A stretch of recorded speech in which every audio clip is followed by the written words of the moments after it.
মুআজ্জাজ হাজিরিন, আজকে আমরা দুইটি আয়াত সূরা তাওবার দুইটি আয়াত 12 এবং 13, এই দুইটা আয়াত অল্প করে ইনশাআল্লাহ সংক্ষিপ্তভাবে আমরা শুনব। আল্লাহ তাআলা যদি আমাদেরকে তৌফিক দেয়, অল্প সময় ইনশাআল্লাহ আমরা শুনে আল্লাহ পাক যেন আমল করার তৌফিক দান করে, সকলে বলেন আমিন। তো এই প্রথম 12 নম্বর আয়াতে আল্লাহ কি বলেছেন দেখেন, وَإِنْ نَكَثُوا أَيْمَانَهُمْ مِنْ بَعْدِ أَهْدِهِمْ وَطَعَنُوا فِي دِينِكُمْ فَقَاتِلُوا أَئِمَّةَ الْكُفْرِ وَإِنْ نَكَثُوا। আল্লাহ বলেন এই আয়াতগুলো মূলত নাযিল হয়েছে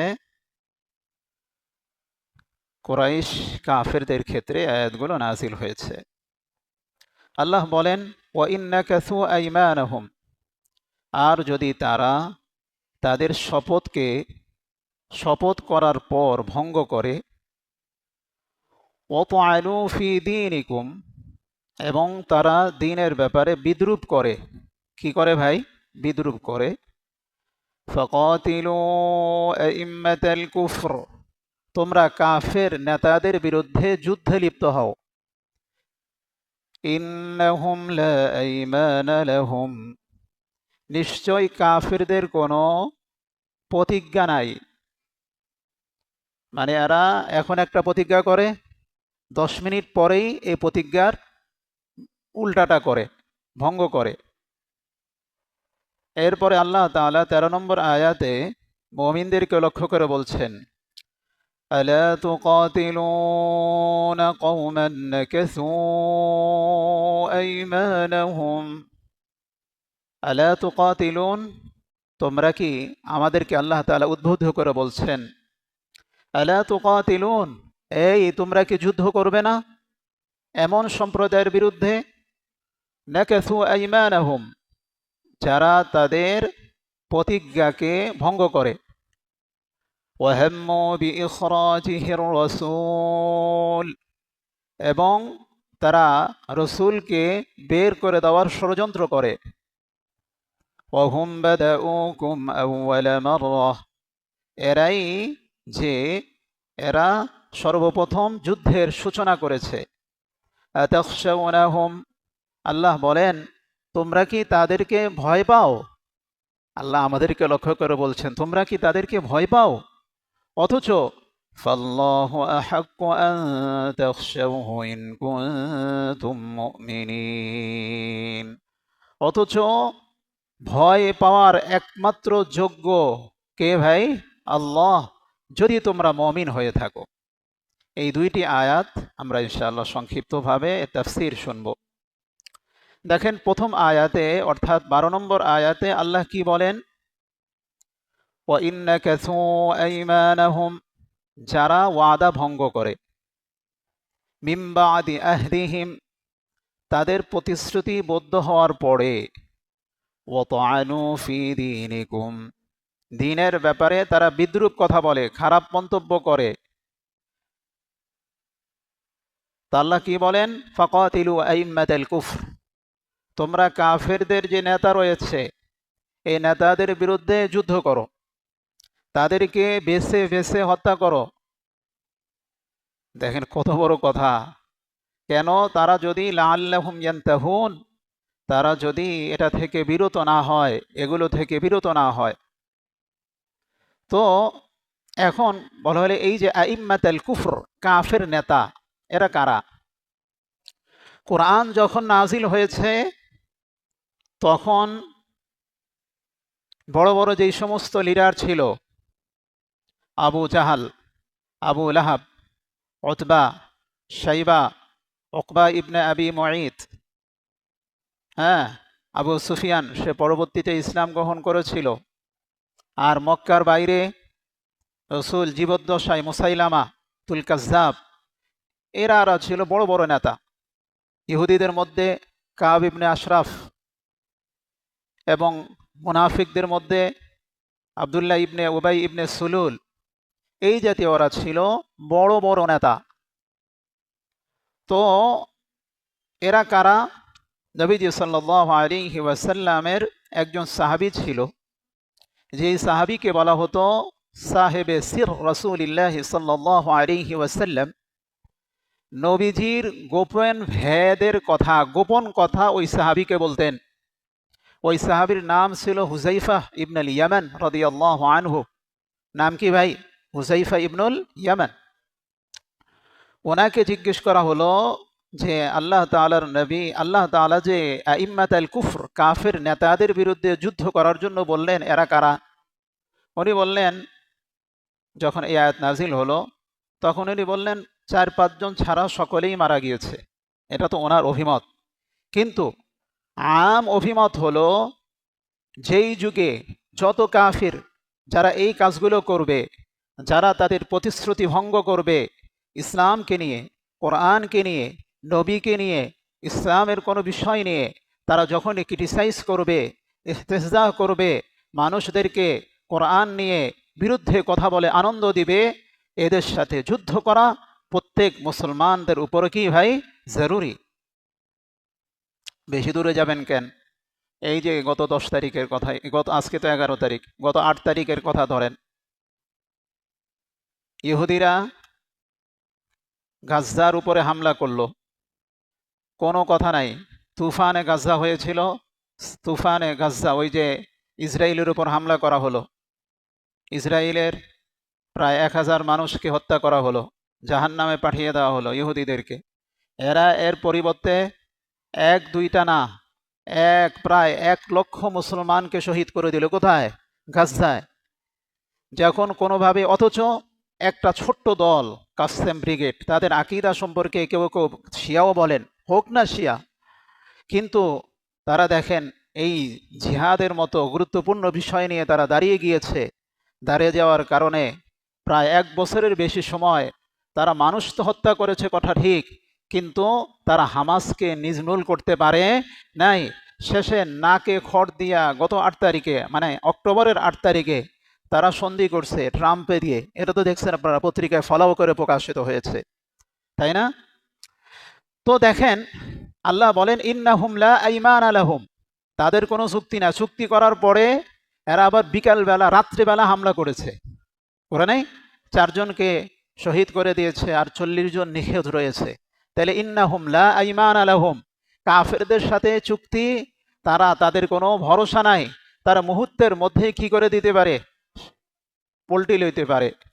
এখন এই যে সাহেবে সির আবু হুযাইফা ইবনুল ইয়ামান রাদিয়াল্লাহু আনহু, উনি মাঝে মধ্যে গোপন কথা জিজ্ঞেস করতেন। এছাড়া সাহাবায়ে কেরাম রাদিয়াল্লাহু আনহুম আজমাইন, এটা খেয়াল করে শোনেন বিষয়টা, সাহাবায়ে কেরাম রাদিয়াল্লাহু তাআলা আনহুম আজমাইন ওনার রাসূলকে খুব অল্প জিজ্ঞেস করতেন। কেন কম জিজ্ঞেস করতেন? ইবনে আব্বাস রাদিয়াল্লাহু আনহু বলেন, সাহাবায়ে কেরাম নবীজি আলাইহিস সালাতু ওয়াস সালামকে, নবীজি সাল্লাল্লাহু আলাইহি ওয়াসাল্লামকে মাত্র 13টা বিষয় জিজ্ঞেস করেছেন। কয়টা? তাইলে আল্লাহ রসুল কি তাদেরকে সারা জীবন বলে নাই? বলছে যে এই 13টা বিষয় জিজ্ঞেস করেছে। এই 13টা বিষয় কোরআনে আল্লাহ পাক উল্লেখ করে দিয়েছেন। যেমন কয়েকটা উদাহরণস্বরূপ দেখেন, ইয়াসআলুনাকা আনিল মাহিস, হে নবী, তারা আপনাদেরকে ঋতুবর্তী মহিলা সম্পর্কে জিজ্ঞেস করছে। মানে এই জিজ্ঞেস করছে মানে সাহাবারা। ইয়াসআলুনাকা আনিল আহিল্লাহ, তারা আপনাকে নতুন চাঁদ সম্পর্কে জিজ্ঞেস করছে। ইয়াসআলুনাকা আনিল ইয়াতামা, তারা আপনাকে ইয়তীমদের সম্পর্কে জিজ্ঞেস করছে। ইয়াসআলুনাকা আনিল খামরি ওয়াল মাইসির, তারা আপনাকে মদ এবং জুয়া সম্পর্কে জিজ্ঞেস করে। তো ইবনে আব্বাস বলেন ইয়াসআলুনাকা, এগুলো কোরআনুল কারীমের মধ্যে 13 জায়গায় ইয়াসআলুনাকা আসছে। এর দ্বারা হইল সাহাবায়ে কেরাম মাত্র 13 স্থানে নবীদেরকে কি করেছেন? জিজ্ঞেস করেছেন। এখন তাইলে সাহাবায়ে কেরাম কিভাবে কি করতেন? কেন কম জিজ্ঞেস করতেন? নবীজি সাল্লাল্লাহু আলাইহি ওয়াসাল্লামের হাইবাত, নবীদের উপরে এত বেশি ওনারা নবীকে শ্রদ্ধা করতেন। নবীর সামনে, নবীদের চেহারার দিকে তাকায়া কথা বলতে ওনারা লজ্জাবোধ করতেন, ওনারা নিচু থাকতেন। এমন কি দেখেন, যেই মানুষগুলো সব সময় রসুলের সাথে ছিল, আল্লাহ রসুলের সিরত বয়ান করে না, সিরত মানে কাদু কামাত, আকৃতি। এই ইমাম তিরমিজি রহমতুল্লাহ আলাই একটা রসুলের আকৃতি লিখেছেন, রসুল কেমন ছিলেন, ঠোঁটগুলো কেমন ছিল, চেহারা কেমন ছিল, ভুরুগুলো কেমন ছিল, কিভাবে হাসতেন, কিভাবে চলতেন, কিভাবে মানুষের সাথে কথা বলতেন, হাঁটার সময় কিভাবে মাথা নিচু করতেন, হাঁটার দৈর্ঘ্য কিভাবে হাঁটতেন, এটাকে বলা হয় এই সিরত। কি বলে ভাই? সিরত। আর এটার অপর নাম হলো শামাইল। অপর নাম কি ভাই? শামাইল। এই শামাইলে তিরমিজি, শামাইলে তিরমিজি মানে হলো ইমাম তিরমিজি রহমতুল্লাহ আলাই এই রসুলের আকৃতি সম্পর্কে যেই বইটা লিখেছেন, এটার নাম হলো শামাইলে তিরমিজি। তো এই তিরমিজি, শামাইলে তিরমিজির মধ্যে আপনি দেখবেন রসুলের এই যে রসুলের হাত কেমন ছিল, পা কেমন ছিল, এগুলো অধিকাংশই কারা বয়ান করেছে জানেন? হয় হাসান, নাই হোসাইন, নয় আবু ইয়ালা, এরা বয়ান করেছেন। আর কেউ বয়ান করেন না। আবু বকর রসুলের সান্নিধ্যে নবুয়ত পাওয়ার আগ থেকে ছিল, কিন্তু রসুলের কোনো হাদিস কাদুকামাত সম্পর্কে মানে আকার আকৃতি সম্পর্কে আবু বকর থেকে নাই, ওমর থেকে নাই। হ্যাঁ, বলে কার থেকে আসে? আবু ইয়ালা থেকে আসছে, হাসান থেকে আসছে, অথবা হুসাইন থেকে আসছে, এমন আসছে। বলে কেন? বলে রসুল সাল্লাল্লাহু আলাইহি ওয়াসাল্লামের সাহাবারা রসুল সাল্লাল্লাহু আলাইহি ওয়াসাল্লামকে জিজ্ঞেস করতেন খুব কম, আর প্রয়োজন হলে, জিজ্ঞেস করার প্রয়োজন হলে ওনারা বেদুইনদেরকে ভাড়া করে নিয়ে আসতো। বলতো ভাই, বেদুইন মানে আরব, মানে গ্রাম্য, এদের মধ্যে আদব কায়দা খুব কম, বেশি নাই আদব কায়দা। এরা কোনো আদব কায়দার দোহার কি করে না, দোহাই ধরে না। এদেরকে যা বলতো, ভাই তুই যদি এই মাসলাটা জিজ্ঞাসা রসুল সাল্লাল্লাহু আলাইহি ওয়াসাল্লামকে, তাহলে তোরে এক সা পরিমাণ খেজুর দিব। আচ্ছা ঠিক আছে। আসলে হের মাসলা জিজ্ঞেস করতেছে কে? হে বেদুইন। বেদুইন যা জিজ্ঞেস করতেছে, হুজুর এই মাসলাটা কি? হেরা তো আর আদব কাদব কম, এই জন্য হেরা যা জিজ্ঞেস করে তো সাহাবায়ে কেরাম জেনে ফেলে। এমনকি বেদুইনদের এত বেশি আদব কায়দা কম, দারুল উলুম দেওবন্দের মুহাদ্দিস ছিলেন এবং বড় শায়েখ ছিলেন মাজহার নানুতুবি রহমতুল্লাহ আলাই। তো উনি বলেন, একবার উনি হাদিস পড়াচ্ছেন, হাদিসে অনেক ছাত্র, তো একজন গ্রাম্য ব্যক্তি আসছে, বেদুইন, কদু নিয়ে আসছে হুজুরের জন্য হাদিয়া। কি নিয়ে আসছে? আরে কুমড়া, আরে কদু আর কি, এটাকে লাউ বলে, তো লাউ নিয়ে আসছে। লাউ নিয়ে আসার পরে হুজুরে হাদিস পড়াচ্ছে, তুই সামনে রাখ, এটাই তো হয়, বিবেকের তাকা যাকি রেখে দে। এখন হে হুজুর কদু কাহা রাখুঙ্গা? তো হুজুর গেছে খেপা, মেরে সের পর রাখ দে, আমার মাথার উপর রেখে দে। হয়ে গেছে, আয়সাহের মাথার উপর রেখে দিয়ে চলে গেছে। বুঝলেন নাই? এই হলো গিয়ে মানে গ্রাম্যদের অবস্থা আর কি। তো ঠিক আবার বাচ্চাদের অবস্থা, বাচ্চারা তো আর এই নবীর হাইবত সম্পর্কে কিছু বুঝে না, তাই না? ওই আবু ইয়ালা সে রসুলের সিরত বয়ান করতে, সিরত মানে রসুল কেমন ছিল, কেন? সে ছিল বেদুইন, এই কারণে। তেমনি ভাবে হাসান হুসাইন, ওরা ছোট মানুষ, এরা ছোট মানুষ, আর নবী কি বুঝে, তাই না?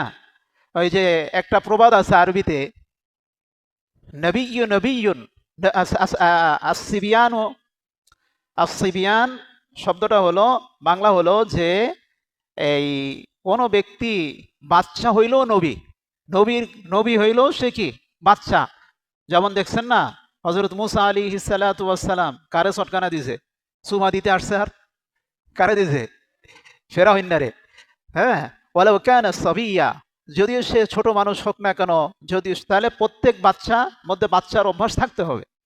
হযরত থানবী রহমতুল্লাহ আলাইহি, যিনি ২৮০০ কিতাব লিখেছেন, সুবহানাল্লাহ বলেন, হাকিমুল উম্মাহ মুজাদ্দিদে মিল্লাহ আশরাফ আলী থানবী রহমতুল্লাহ আলাইহি ২৮০০ কিতাব লিখেছেন। উনি, ওনার কাছে একটা ছোট্ট বাচ্চা নিয়ে আসছে, যে কোনো মাতেও না মুতেও না, হাও করে না, নাও করে না, হ্যাঁ, কিছু চুপ করে রয়েছে। মানে কি রে, এটা বাচ্চা না তো, এটা বুড়া, এটা কি বুড়া, এটা কিন্তু কিছু কয় না, মানে। তো এই জন্য বাচ্চারা আমাদের কাছে আসে, মনে করেন আপনি কি আমার ঘরের মধ্যে, এই যারা আছে এরা কি আমার ঘরের মধ্যে চড়তে পারবেন? আমার কোলের মধ্যে বৈশা বৈশা আব্বা আব্বা করতে পারবেন? পারবো না।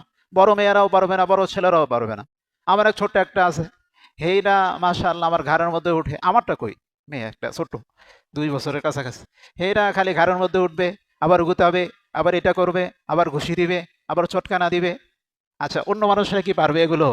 তাহলে ছোট্টরা যেহেতু তাদের অভ্যাস নাই, আদব আদব কম, এরা আমাকে বুঝে না, এই কারণেই হাসান এবং হুসাইন থেকে অনেক বেশি এই সম্পর্কে হাদিস বর্ণনা আছে।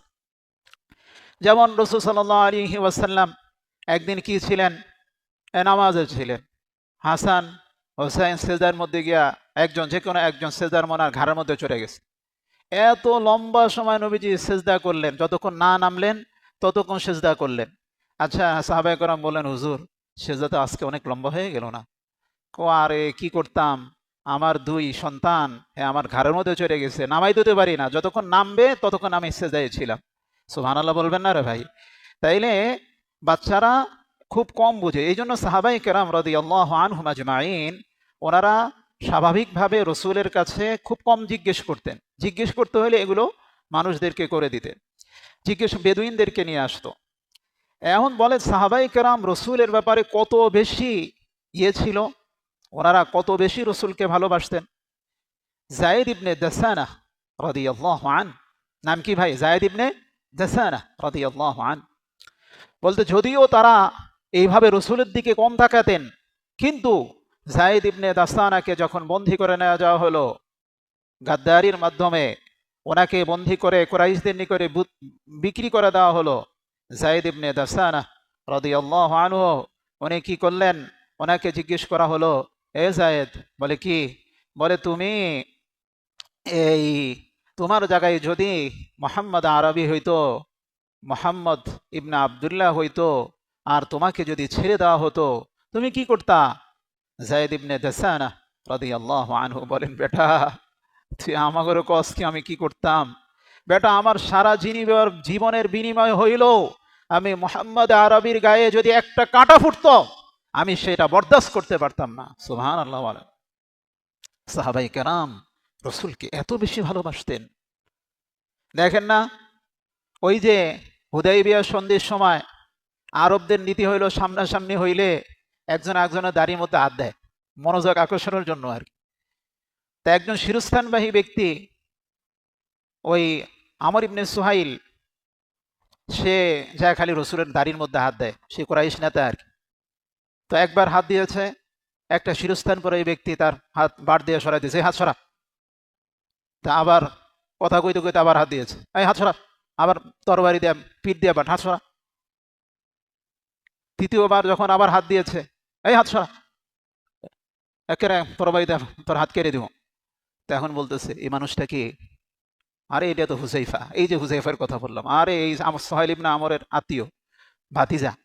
কয় কিরে তুই, তোর লেগে আমি কতবার জরিমানা দিচ্ছি। কয় মিয়া হেরা বাদ, আর একবার যদি তুমি হাত দাও তোমার হাত কেটে দিব, রসুলের হাত গায়ে তুমি কি হাত দিবা? হাত দিতে পারবা না। তাহলে দেখেন সাহাবায়ে কেরামের রসুলের উপরে কত বেশি কি ছিল, ছিল। এই জন্য নবীজি সাল্লাল্লাহু আলাইহি ওয়াসাল্লাম যখন ওনাকে সাহাবায়ে কেরাম প্রকাশ্যভাবে খুব অল্প মানুষ জিজ্ঞেস করত, বাকি যারা ছোট মানুষদের জিজ্ঞেস করাইতো। অথবা আরেকটা ছিল হজরত ওসামা, ওসামা হলো যায়েদ ইবনে হারেসার ছেলে, ওনাকে কি করত, জিজ্ঞেস করত। তো এমনকি সাহাবায়ে কেরাম পরস্পরে একে অপরকে মহাব্বত করতেন এত বেশি। আব্দুর রহমান বিন আউফ রাদিয়াল্লাহু আনহু উনি যায় হজরত ওমরের হাতের মধ্যে চুমু দিতেন, বলতে আরে আপনার নবীর পরে সবচেয়ে বেশি মর্যাদা হইল আবু বকরের, এরপরে আপনার, এরপরে উসমানের, সুতরাং আপনি যেহেতু মর্যাদাবান এই জন্য আমি আপনাকে হাতের মধ্যে চুম্বন করতেন। মেরে দোস্ত দেখেন, এরপরও সাহাবায়ে কেরামের মধ্যে হাইবত কেমন ছিল, একে অপরকে খুব সম্মান করতেন। হজরত আবদুল্লাহ ইবনে আব্বাস উনি অল্প ছোট্ট মানুষ ছিলেন, মানে ছোট্ট মানুষ বলে ছিল অল্প, বয়স ছিল অল্প।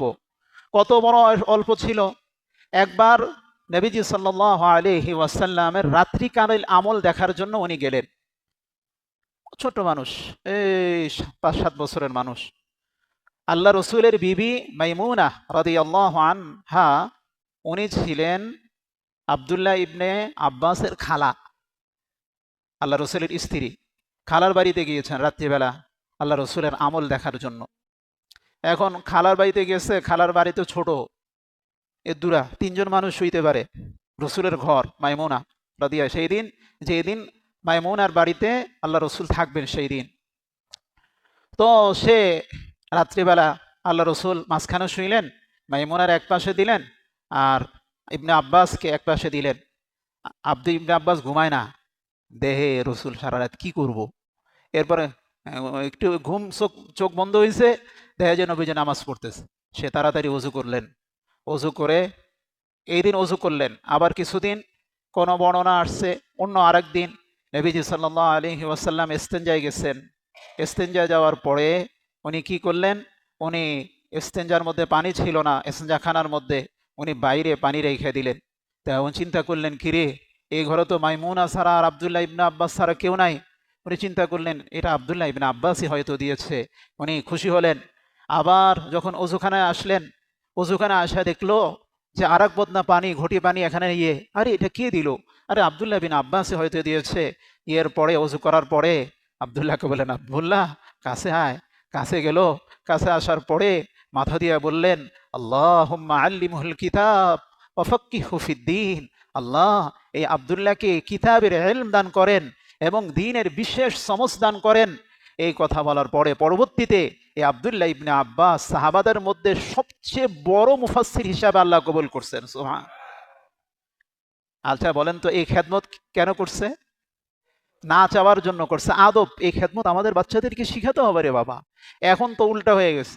এখন তো পিতার সামনে, উস্তাদের সামনে চেয়ারের মধ্যে পা তুইলা বয়ে থাকে ছাত্র। আগে তো পিটাইতো না। আগে তো স্কুল কলেজে ছাত্ররা আন্দোলন করলেও শিক্ষকদেরকে পিটাইতো না। এখন স্কুল কলেজে আন্দোলন করলে সর্বপ্রথম কারে পিটায়? শিক্ষকদেরকে পিটায়। আচ্ছা গেল স্কুল কলেজ থেকে উস্তাদের মা বাপের আদব। এরপরে আলিয়া মাদ্রাসার ঠেকলো। এখন আলিয়া মাদ্রাসাও যেই মারামারি কাটাকাটি, খুব কম আলিয়া মাদ্রাসা আছে স্কুল কলেজের মতোই পিটানি। আদব কায়দা তো নাই। এরপরে আসলো কওমি মাদ্রাসায়। কওমি মাদ্রাসার আগে যেমন ছিল, ভাই আমার কথা বলি, আমি যে হুজুরের কাছে হেফজ পড়ছি এখনো জীবিত আছে। এখনো জীবিত আছে এই মানুষটা। যখন হেফজ পড়ছি ওনার সামনে গিয়ে আমরা বাদশা মনে করতাম। আমরা হুজুর কি বলবে বলার আগে আমার শরীর পুরা শরীর কাঁপা শুরু করতো। পুরা শরীর অনিচ্ছাকৃত কাঁপা। মনে করতাম জোরে আল্লাহ, আমরা তো শায়েখের সামনে আসছি, বাঘের সামনে আসছি। আর এখন উস্তাদের সামনে ঢেলান দিয়ে উসনে বয়ে দেয় পা উঠে। কিরে ভাই এমনি বয়ে রয়েছিসকে? ও পায়ে ব্যথা, তো পায়ে ব্যথা হলে তুই এমনি বয়ে থাকবি?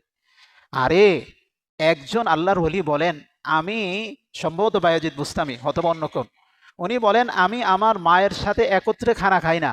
বলে কেন খানা খান না হজরত? বলে একত্রে যদি খানা খাই, মনে করো আমি এখানে লোকমাটা দিচ্ছি, এই লোকমাটা যদি আমার মা খাইতে মনে চাইতো, আর যদি আমি মায়ের লোকমাটা খাই লেতাম, তাইলে তো আমার মায়ের মনে কষ্ট পাইতো। এই জন্য আমি আদবের কারণে আমার মায়ের সাথে কি খাই না রে ভাই, খানা খাই না। দেখেন কত আদব ছিল আগে। এখন যত মানুষের মধ্যে আদব ছুটে গেছে, মানুষ তখন তত বেয়াদব হওয়া শুরু করছে। কওমি মাদ্রাসার মধ্যে এখন আদব কায়দার খুব কম বালাই আছে। এই জন্য যত আদব মানুষ করতেছিল তখন মানুষের মধ্যে ইলম ছিল। আর এখন যখন মনে করেন সে হাদিস পারে কিন্তু বেয়াদব, এমন মানুষদেরকে দিয়ে কোনো কাজ হয় না। যাই হোক, কথা প্রসঙ্গে অনেক কথাই বলেছিলাম। তো ইবনে আব্বাস রাদিয়াল্লাহু আনহু, ওনাকে হযরত ওমর রাদিয়াল্লাহু উনি ইবনে আব্বাস হযরত ওমরের সবসময় সাথে থাকতো। যেখানেই যাইতো আবদুল্লাহ ইবনে আব্বাসকে ওমর রাদিয়াল্লাহু আনহু নিয়ে যাইতো। বলে এখন একবার বড় মজলিসের মধ্যে মনে করেন সব বড় মানুষ বলতে বয়স্ক, আবদুল্লাহ ইবনে আব্বাসকে সেখানে নিয়ে গেল। ওমর রাদিয়াল্লাহু আনহু যখন খলিফা, তখন একজন বলেই ফেলেছে, আপনার কি হলো মিয়া, আমাদের এত বড় বড় মানুষদের মাঝে আপনার ছোট্ট পোলাপান নিয়ে আসছেন। তাই ইবনে ওমর আবদুল্লাহ ইবনে আব্বাস সম্পর্কে ওমর রাদিয়াল্লাহু আনহু বললেন, আচ্ছা বলেন তো আপনারা, আল্লাহ তাআলা সূরা এ নাসর কেন নাজিল করলেন? এটার মধ্যে আল্লাহ পাক কি বুঝাইতে চাইতেছেন? সূরা নাসর বুঝছেন তো? ইযা জাআ নাসরুল্লাহি ওয়াল ফাth ورأيت الناس يدخلون في دين الله أفواجا فسبح بحمد ربك واستغفر إنه كان توابا।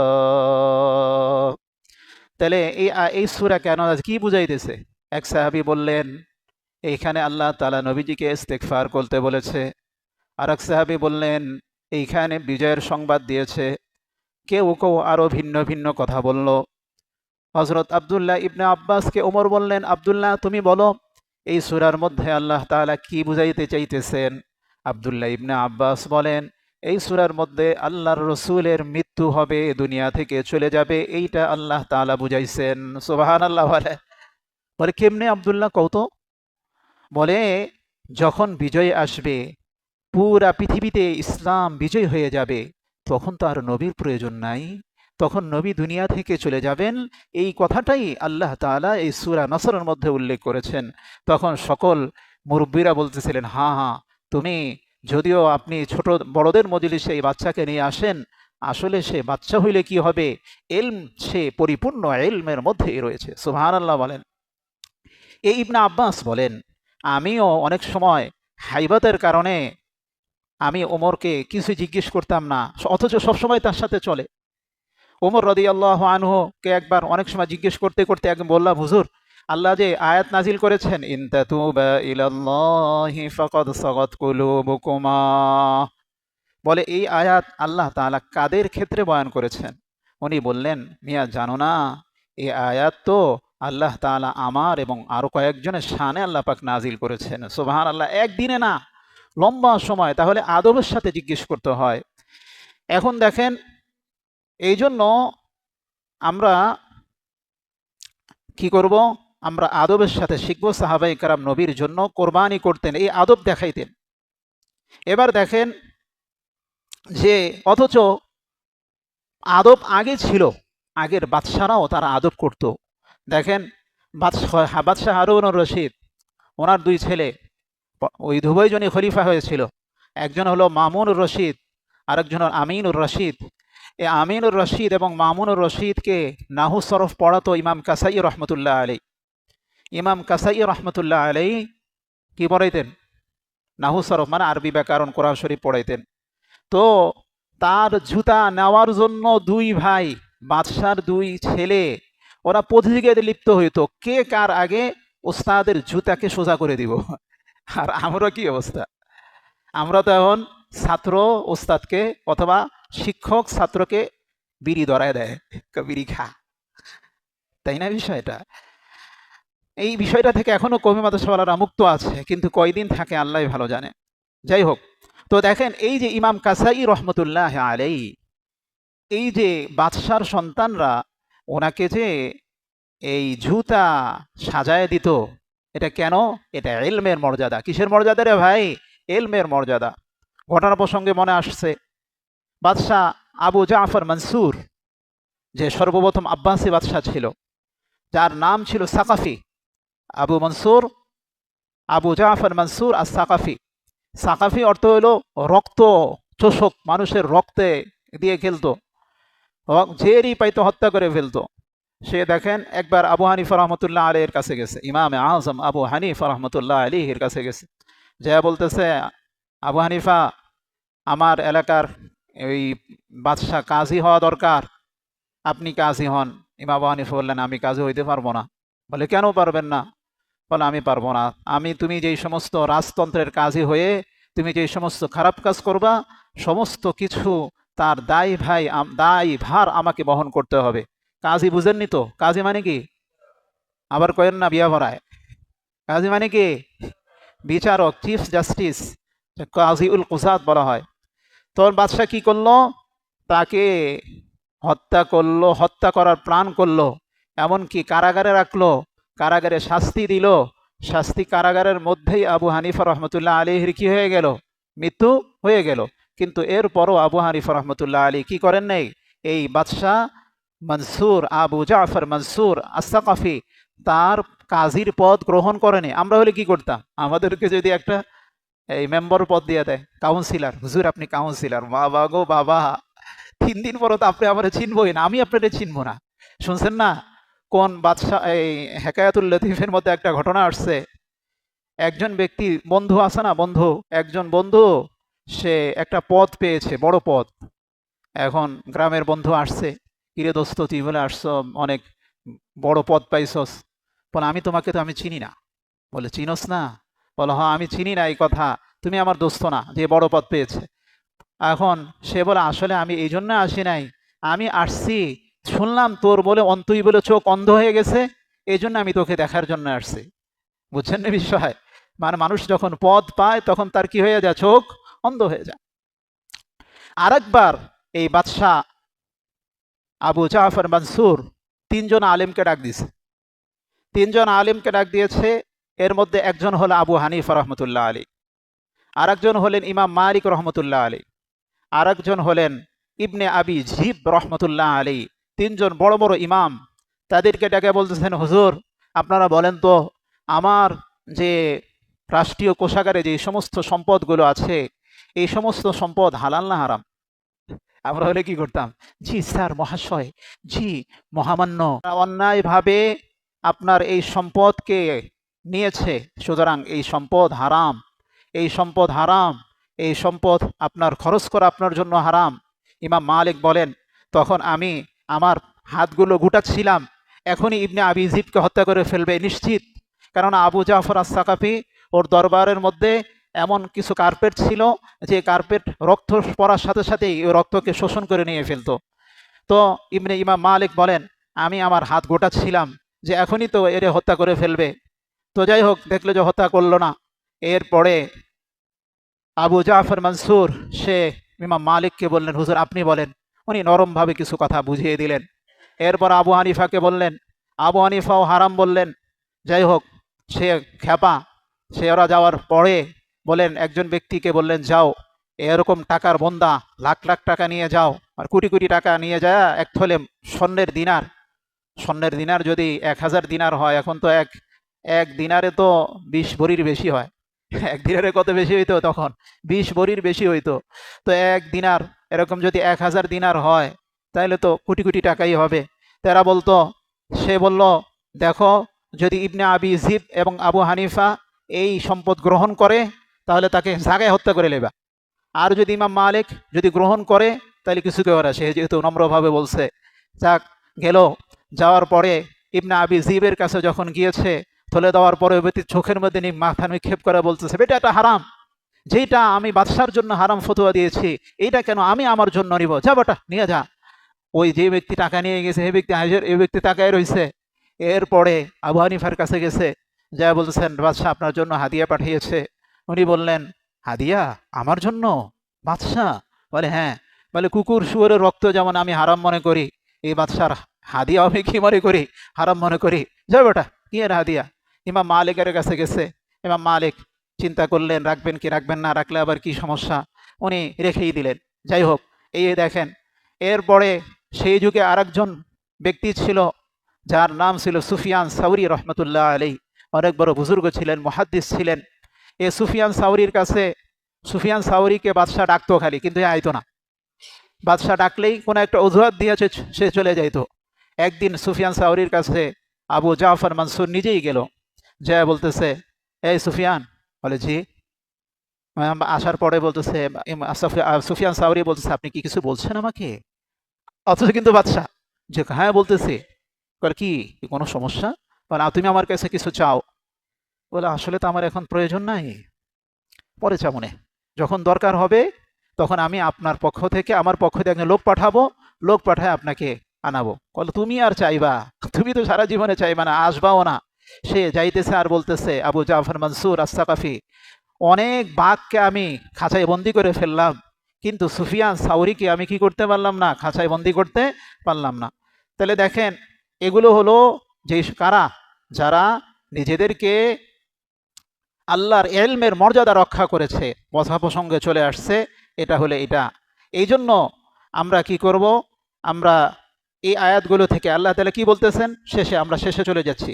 ওয়া ইন্নাকাসু আইমানাহুম মিন বাদি আহদিহিম ওয়া তাআনু ফি দীনিকুম ফাকাতিলু আইম্মাতাল কুফরি। আর তারা যদি প্রতিশ্রুতি দেওয়ার পরে ভঙ্গ করে এবং তোমাদের দ্বীনের ব্যাপারে বিদ্রূপ করে, তাহলে তোমরা কুফরদের অগ্রনায়কদের বিরুদ্ধে যুদ্ধ করো, আইম্মাতের বিরুদ্ধে যুদ্ধ করো। এখানে একটা শব্দ আছে, ওয়াতা'আনু ফি দীনিকুম। তারা তোমাদের দ্বীন সম্পর্কে যদি ক্রিটিসাইজ করে, যে কেউ হোক না কেন, দ্বীন সম্পর্কে, রসুল সম্পর্কে, রসুলকে গালি দেয়, তার তওবা করার কোনো সুযোগ কি বলেন আছে? নাই। কোনো মুসলমান যদি রসুলকে গালি দেয়, বলে যে তওবা করবো না, তওবা নাই, তার হত্যার শাস্তি হলো মৃত্যুদণ্ড। এমনকি যে কেউ কোরআন পাককে কি করে পাড়ায় এবং বলে এই কোরআনের পাকের ধারক বাহকরা কোথায়, তখন বলেন তার শাস্তি কি ভাই?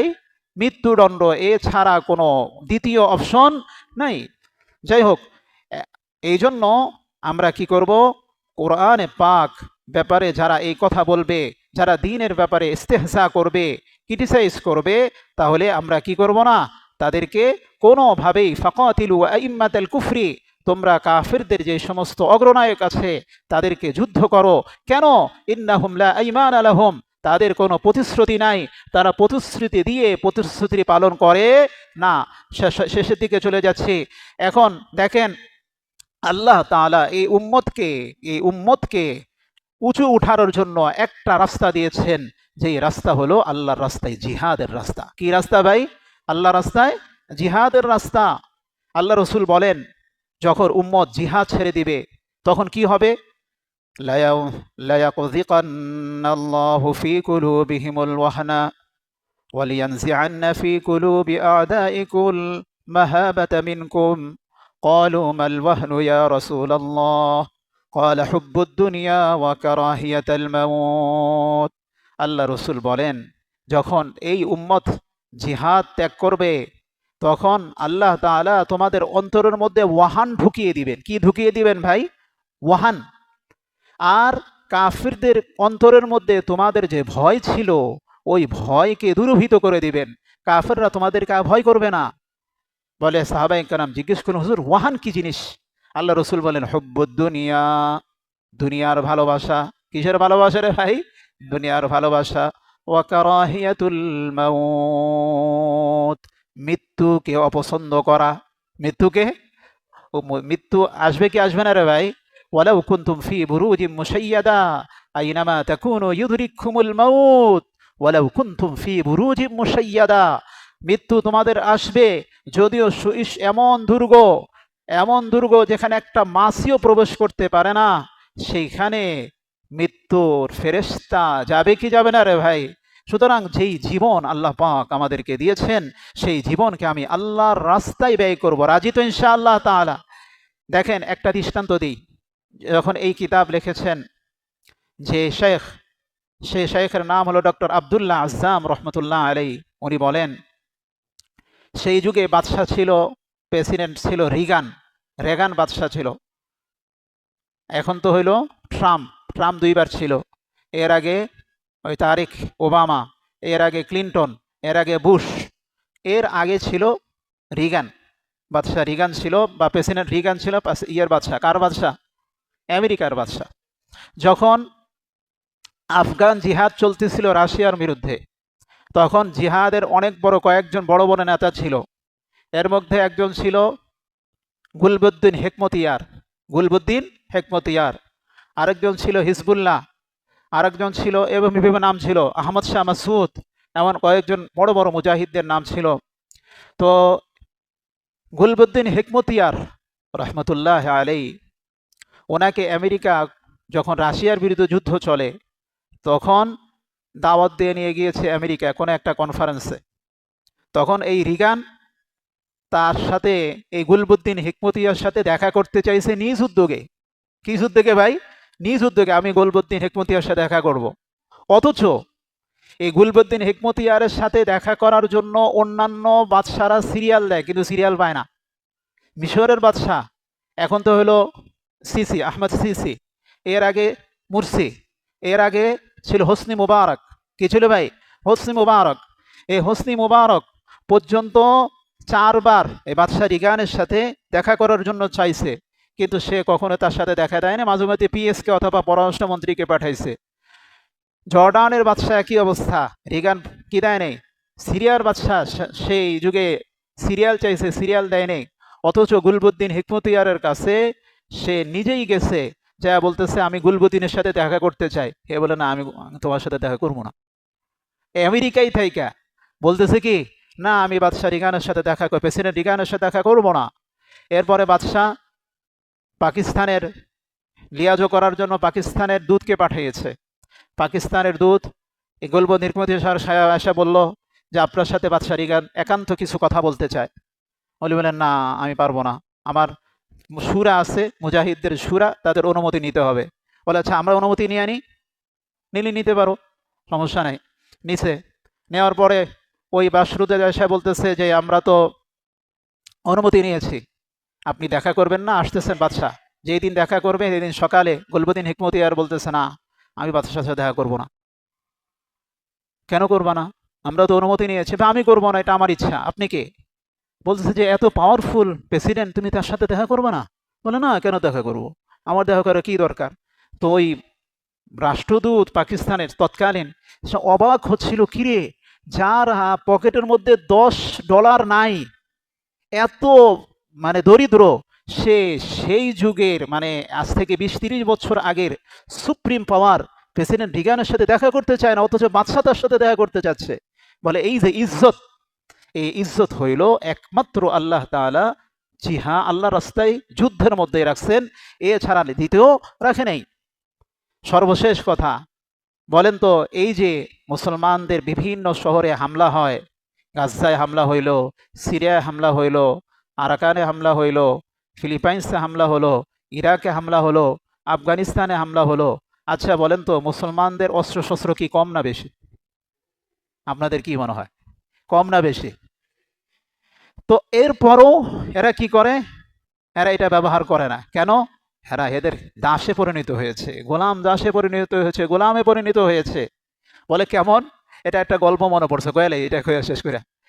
একজন ব্যক্তি, সে একটা পিস্তল কিনেছে, সুন্দর, একেবারে সাউন্ডলেস, আওয়াজ সাউন্ডলেস, বুঝেন তো, আওয়াজ ছাড়া গুলি চলে যায়, সুন্দর অনেক দামি পিস্তল। সে এটা খালি পরিচর্যা করে, একদিন মুছে, একদিন ইয়ে করে, একদিন দেখায়, ওরা ওরম করে। হের বইয়ের উপর বিরক্ত, কি মিয়া খালি পিস্তল পিছনে পড়ো, আমার পিছনে আয় না। করে এই পিস্তল কাজে লাগবে বিপদের সময়। এখন একদিন ওনার বাড়িতে চোর আসছে। কি আসছে ভাই? চোর আইসা সব নিয়ে যাইতেছে। বউ গায়ে, চোর আসছে তো, পিস্তলটা বিপদের সময় ব্যবহার করো। বলে না, বিপদ আসলে ব্যবহার করো, চোর লেগে যাক, সমস্যা নেই। আচ্ছা, চোর সব কিছু লেগে গেল, এর এখনো তার বিপদ আসে নাই। এরপর একদিন তার সুন্দরী রূপসী বউ নিয়ে ঘুরতে গেছে। ঘুরতে যাওয়ার পরে ডাকাত দল ছিনতাইকারী ধরছে। ছিনতাইকারী ধরে বউয়ের গলার মধ্যে যা ছিল সব নিয়ে যাচ্ছে, সব ভ্যানিটি ব্যাগ টেনে নিয়ে যাচ্ছে। কয়েকজন তো বউরেই নিয়ে যাইতেছে। বউ চিল্লায় বলতেছে, স্বামী তোমার অস্ত্র ব্যবহার করবে না? আমারও তো নিয়ে যাইতেছে, এখনো বিপদের সময় হয়নি, এখনো সময় আছে, সময় আছে। এর বউরও নিয়ে যাইতেছে, এর সব লুণ্ঠন করে নিয়ে যেতেছে, ডাকাতি করে নিয়ে যাচ্ছে, এখনো কি হয় নাই? সময় হয় নাই। সময় তাইলে কবে হবে? সময় কি এমন হবে যে আমরা সকলে মৃত্যুর পরে হবে? এই জন্য আল্লাহ তাআলা বলেন, সর্বশেষ কথা হলো, ওয়া ইন্নাকাসু আইমানাহুম মিন বাদি আহদিহিম ওয়া তাআনু ফি দীনিকুম ফাকাতিলু আইম্মাতাল কুফরি ইন্নাহুম লা আইমানা লাহুম লাআল্লাহুম ইয়ানতাহুন। তাহলে কাফেরদের সাথে কোনো ধরনের চুক্তি করলেও এরা এই চুক্তির কোনো মূল্য দিবে না। মাঝে মধ্যে হয়তো মূল্য দিতে পারে, কিন্তু এই জন্য আমাদেরকে উম্মতের সবচেয়ে ফরিজা আল্লাহ রাস্তায় যুদ্ধ, এটা আমাদের সকলের অন্তরের মধ্যে আসার তৌফিক দান করুক। সকলে বলেন আমিন। ওয়া আখির দাওয়ানা আনিল হামদুলিল্লাহি রাব্বিল আলামিন।